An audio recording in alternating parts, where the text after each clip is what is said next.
Hello नमस्ते दोस्तों, स्पिंदर चौहान। आप मैं माल्टा के लिए वीडियो बनाता हूँ। बहुत इन्फॉर्मेटिव वीडियो हैं, आप पुरानी वीडियोस मेरी देख सकते हैं। तो जी आज हम थोड़े अलग मुद्दे पे बात करने वाले हैं जो कोई नहीं बता रहा, बहुत कम लोग हैं उस बारे में बता रहे हैं। मुझे पता नहीं क्यों नहीं बता रहे हैं। चलो हम उनकी बात नहीं करते हैं, हम अपना बताते हैं कि भाई हम उसके बारे में मैं आपको एक्सप्लेन करूंगा क्या है।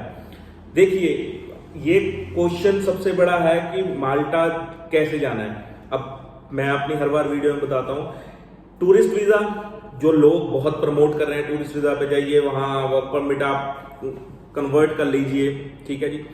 दूसरा है स्टडी वीजा, तीसरा है वर्क परमिट।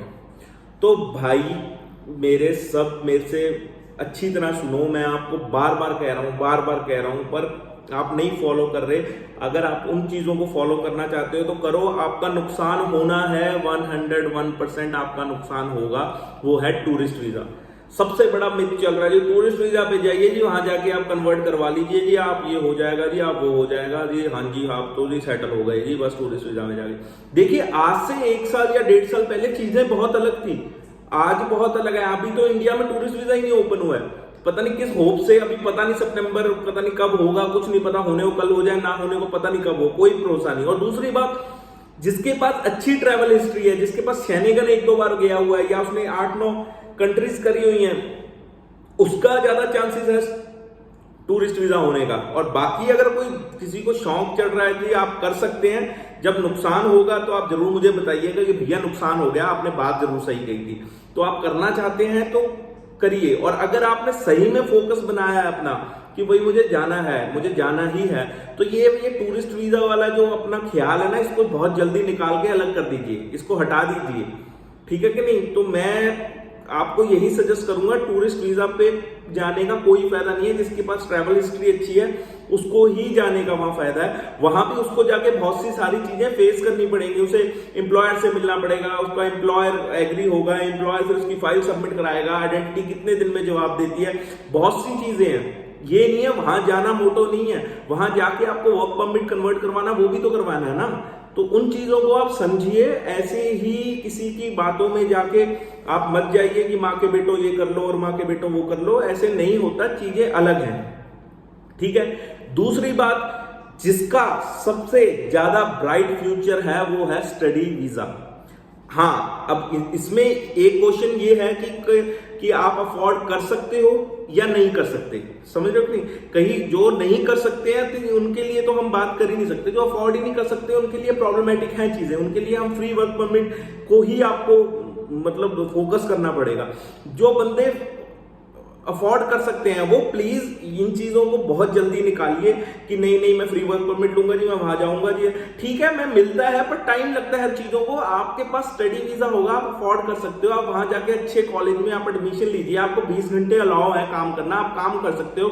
बहुत से कॉलेज हैं जो प्लेसमेंट भी करवा रहे हैं, आपका फ्यूचर ब्राइट है। उसके बाद आप बहुत कुछ कर सकते हो, आप वहां की बहुत सारी चीजें समझ सकते हो, और वीजा रिजेक्शन रेट भी कम है, बहुत जल्दी वीजा भी मिलता है स्टूडेंट वाले को। हाँ, आपकी कम्युनिकेशन स्किल्स अच्छी होनी चाहिए, क्योंकि आपका एम्बेसी भी इंटरव्यू करेगा और आपका जो कॉलेज है वो भी इंटरव्यू करेगा, ठीक है कि नहीं। वो देखेगा कि आप, अगर आपके पास ये सब चीजें हैं तो ये वर्क परमिट और ये सारी चीजें अपने टूरिस्ट वीजा अपने दिमाग से निकाल के अलग रखिए और अपने स्टडी वीजा पे फोकस करिए, आप कैसे स्टडी पे जा सकते हैं, ठीक है कि नहीं। और अब जो प्रॉब्लम आती है कि यार स्टडी वीजा पे तो हम चले जाएं पर एजेंट नहीं पता, यार एजेंट, ठीक है। अगर किसी को ये प्रॉब्लम है कि मुझे एजेंट नहीं पता, मैं किसी को प्रमोट नहीं कर रहा, बट आई नो सम लोगों को मेरे को पता है कि जो सही काम करते हैं, सो मैं आपको सजेस्ट कर दूंगा वो चीजें, ठीक है कि नहीं। बट अगर आप ये सोचेंगे नहीं यार हमें तो बस फ्री वर्क परमिट, देखिए जो अफोर्ड नहीं कर सकता उसको उसके लिए रहने दीजिए ये चीजें, ठीक है कि नहीं। वो अब सब ने, अब क्या हो रहा है जी, अरे नहीं जी आप तो जी सीवी भेजो जी, सीवी, चलो जी बस सीवी बनाओ, प्रॉमिस करो मुझसे और सीवी बनाओ जी, और सीवी भेजी जा रही है जनता। और मेरे भाई रिक्रूटमेंट एजेंसी को नहीं भेज रही, सीधा एम्प्लॉयर को ही भेजी जा रही है, बोल्ट को ही भेजी जा रही है कि सर मुझे डिलीवरी ड्राइविंग की जॉब, अरे नहीं उठाती बोल डायरेक्ट भाई, वो रिक्रूटमेंट एजेंसियों के थ्रू उठाती है। मैं बता तो रहा हूं, कितनी बार बता दूं, नहीं उठाती है उन चीजों को। आप उस चीजों को फॉलो करिए, तरीके से तो फॉलो करिए। सीवी पे सीवी भेज रहे हैं, किसी ने कह दिया और ले जी सीवी पे सीवी भेज रहे हैं। अरे आपके पास रिगार्डिंग एक्सपीरियंस होना चाहिए, आपको नॉलेज होनी चाहिए, आपकी कम्युनिकेशन स्किल अच्छी होनी चाहिए, ये सब चीजें होनी चाहिए, तब आपका होता है, ठीक है कि नहीं। और जिसके पास ये चीजें नहीं है, जो फ्रेशर्स की एजुकेशन अच्छी है और वो अफोर्ड भी कर सकता है, तो वो क्यों नहीं भाई स्टडी वीजा के बारे में आप क्यों नहीं सोच रहे। मेरा कोई पर्सनल उसमें मुझे कोई कॉलेज कमीशन नहीं दे रहा है कि मैं बोल रहा हूं ये और मुझे वो कमीशन देगा, नहीं। उसमें आप सर्च करिए, आप देखिए, आपका वीजा रेशो अच्छा है, आपको वहां की स्टडी करने को मिलेगी, उसके बाद आपको प्लेसमेंट मिलेगी, आपको 20 घंटे जॉब भी करने को मिल रहे हैं, तो सारी चीजें हो तो रही हैं। आप जो पैसा है आप बहुत जल्दी कवर कर लोगे अपना। और दूसरा, आपका फ्यूचर बहुत ब्राइट है वहां। उसके बाद जब स्टडी के बाद आपने वहां के कॉलेजेस से स्टडी करी है, तो वहां के जो एम्प्लॉयर है आपको प्रेफरेंस देंगे ना पहले, तो आपको अच्छी जॉब भी मिलेगी, अच्छे हाई पे स्केल भी आपको मिलेगी। पर आप कोर्स आपने चूज करना है और आपने कॉलेज आपने चूज करना है, वो आपके ऊपर है, ठीक है कि नहीं। तो स्टडी वीजा के बारे में भी सोचिए। Free work permit, free work permit, free work permit, अभी इंडिया में फ्री वर्क परमिट थोड़ा मुश्किल है, अभी होल्ड पे है चीजें सारी, ठीक है कि नहीं। अरे दुबई से बहुत इजी है, किसको अभी मैं सबको कह रहा हूं, जो भी यूएई में कोई है वो आप मुझसे मेरे को मेल करिए, मैं आपको बता दूंगा रास्ता, अपॉर्चुनिटी है यूएई वालों के लिए। बट अब इंडिया से अब भी थोड़ी चीजें प्रॉब्लमेटिक है, आपको उन चीजों को समझना पड़ेगा, आपको उसको समझिए, उसको फॉलो करिए, फिर आप करिए कोई चीजों को, ठीक है कि नहीं। आपका फ्री वर्क परमिट भी हो सकता है, पर आपको उसको चीजों को फॉलो करना पड़ेगा। आप बिना फॉलो किए आप चीजों को लग जाओगे उन चीजों के पीछे, तो कोई फायदा नहीं। वैसे ही सीवी भेजी जा रहे हो, किसी ने कह दिया जी प्रॉमिस करो, जी आपने प्रॉमिस कर लिया और सीवी भेजी जा रहे हो हैं। तो सर आप थोड़ा तो समझिए कहाँ सीवी डालना है, कब डालना है। मेरे पास उसके जॉब का एक्सपीरियंस है, मेरी कम्युनिकेशन स्किल्स अच्छी हैं और मेरी सारी चीजें मैच कर रही है, तो डालिए, किसने मना किया है, आप डालिए ना। आप अगर आप किसी को नहीं समझ में आ रहा, मैं हर बार बोलता हूँ क्योंकि मैं भी थोड़े दिन ही फ्री हूँ, मैं भी फिर वो ये जो चीजें मैं एक्सप्लेन कर पा रहा हूँ वो भी मैं नहीं कर पाऊंगा।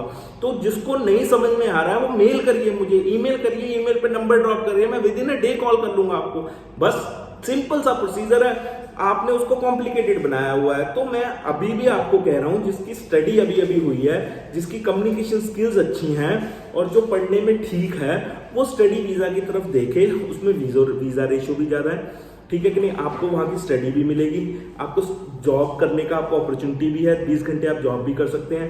बाद में आपको वो जो एम्प्लॉयर्स हैं उनसे भी प्रेफरेंस मिलेगी, वैसे तो कॉलेज ही प्लेसमेंट करवा के देगा आपकी।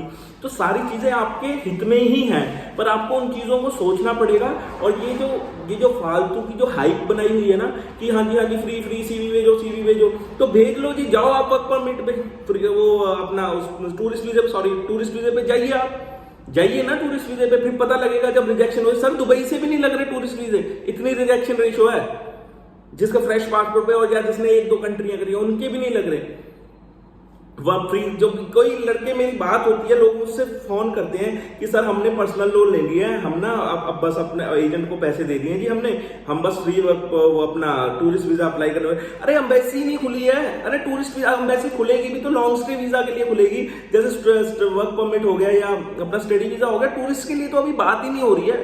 तो आप कहां से क्या सोच रहे हो, मुझे समझ नहीं आ रहा। अगर आपने फोकस बनाया ही है, जाना ही है, तो सही वे को फॉलो करिए। गलत वे पे जाएंगे तो कुछ भी नहीं होगा, हरासमेंट अलग होगी, उम्मीद अलग टूटेगी और पैसों का नुकसान आपका वो तो होना ही है। और जब ठगे जाओगे तो मेरे से बता देना कि हाँ जी ठगे गए सर आप, वो जिससे प्रॉमिस कर रहे थे फिर उनसे पैसे ले लेना, जो कह रहे थे मुझसे प्रॉमिस करो आप डालेंगे कि नहीं। तो ये चीजों को सर फॉलो करिए, अच्छी चीजों को फॉलो करिए। पहले अपनी कैपेबिलिटी समझिए कि मेरी कैपेबिलिटी क्या है, मुझे किस चीज के अगेंस्ट चीज चलना है। और अगर आप उसके अगेंस्ट अपना सीवी, आपके पास जॉब प्रोफाइल सही है और आपकी जॉब वहां निकली हुई है, आप उसके अगेंस्ट सीवी डालिए, कौन मना कर रहा है, फिर आपको मिलेगी भी। अब जिसको साइकिल चलाना भी नहीं आता वो कहता है जी मेरे को बाइक डिलीवरी की जॉब दिलवा दो। अरे सर कहां से दिलवा दो, कोई चीजें होती हैं, आप उन चीजों को फॉलो तो करिए। जो कैपेबल है उसे मिलेगी, जो कैपेबल नहीं है उसे नहीं मिलेगी। तो इसका मतलब ये नहीं है कि वो नहीं जा सकता, वो जा सकता है, पर वो प्लान्स को थोड़ा चेंज करे।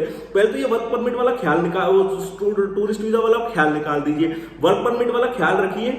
जिसको जो कैपेबल है, जो तीसरे जो लोग बचते हैं, अगर उनकी एजुकेशन है, अफोर्ड भी कर सकते हैं, वो स्टडी वीजा को देखिए। Thank you. और कोई बात है आप मुझे ईमेल करिए, मैं आपको जवाब दूंगा with in a day. Thank you.